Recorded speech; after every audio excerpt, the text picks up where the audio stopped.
When the night sky blazed with the glow of burning villages and terrified families scattered into forests, the figure ruling from the shadows of the Kremlin was both feared and revered.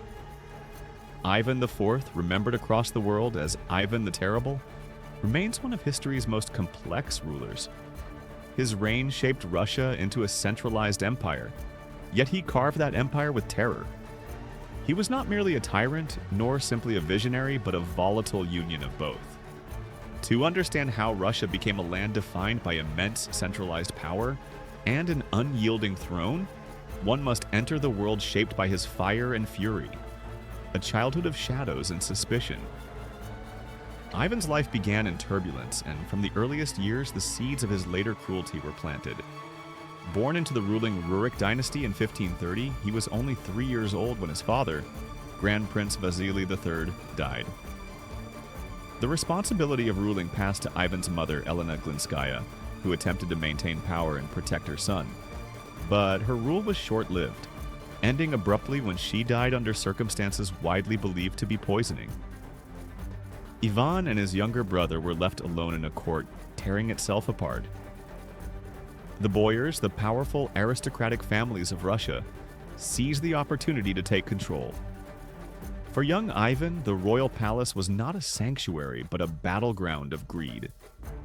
He witnessed servants beaten, loyal guardians dismissed, and nobles poisoning and plotting against one another.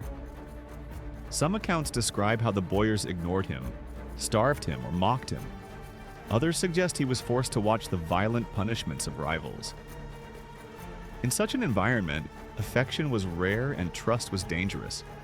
Suspicion, humiliation, and rage settled into him like winter frost. This lonely, embittered child would grow into a ruler who never forgot the feeling of being powerless, crowning a new Russia. In 1547, at just 16, Ivan made a declaration that changed the meaning of power in Russia. Rather than accepting the traditional title of Grand Prince, he crowned himself Tsar of all Russia. This title did not merely elevate him above nobles. It positioned him as a divinely sanctioned ruler, closer to the emperors of Byzantium than the feudal princes of medieval Europe.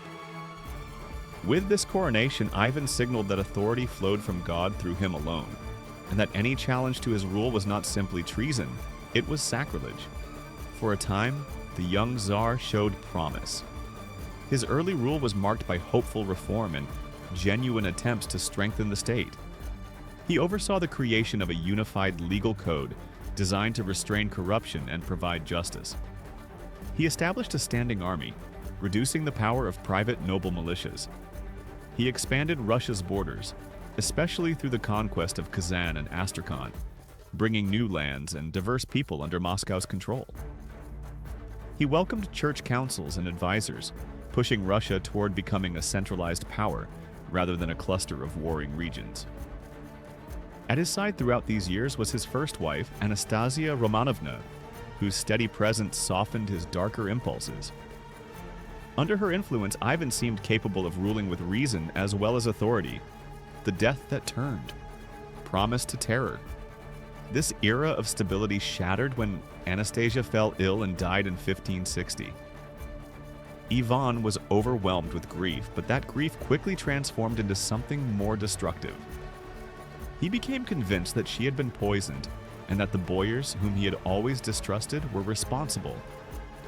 Her death reopened every old wound of childhood abandonment and betrayal. Suspicion now became obsession. Ivan withdrew emotionally from the court, convinced that the nobles, the clergy, foreign powers, and often his own advisors plotted against him. In an act that changed the course of Russian history, Ivan announced that he wished to abdicate.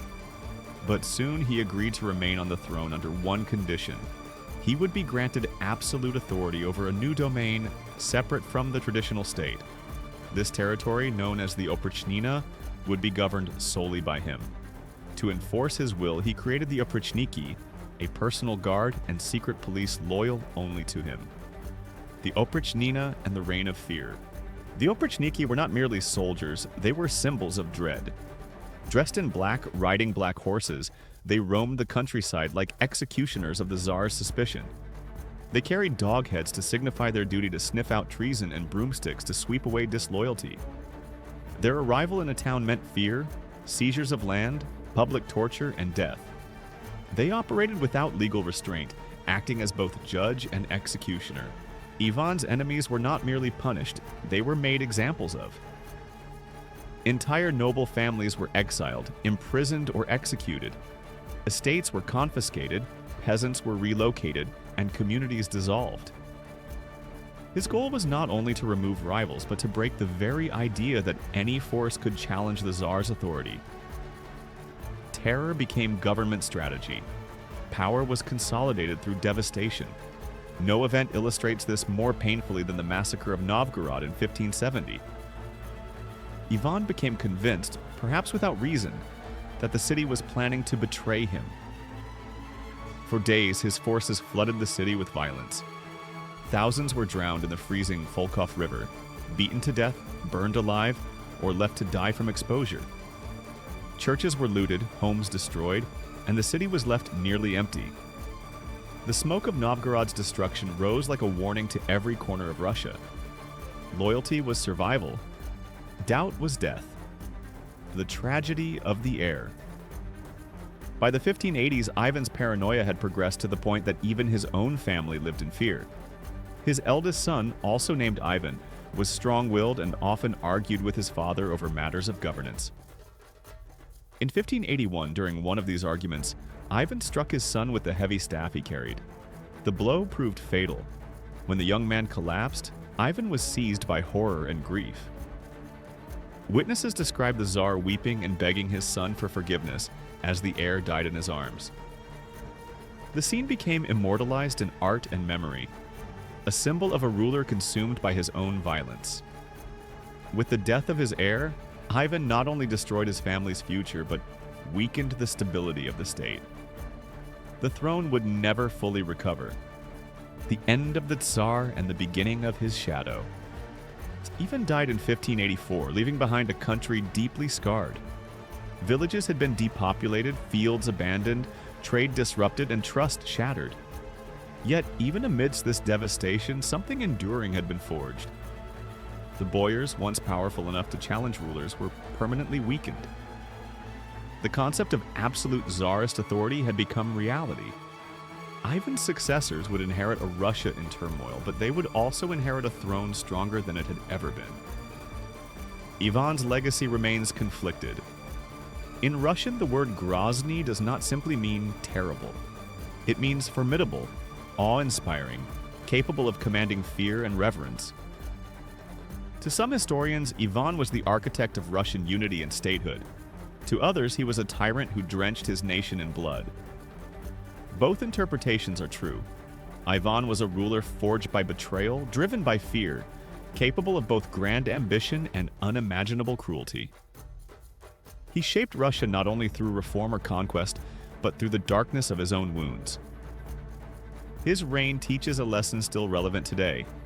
When power grows without restraint and trust is replaced by fear, a nation may be unified, but it is unified in silence, not strength. Ivan the Terrible did not merely rule Russia. He transformed it and scarred it in ways that echo through its history even now. And so, the story of Ivan the Terrible leaves us with a haunting reminder. Power can build a nation, but it can just as easily break the spirit of its people. If you found this journey through history as fascinating as we did, make sure to give this video a like and don't forget to subscribe.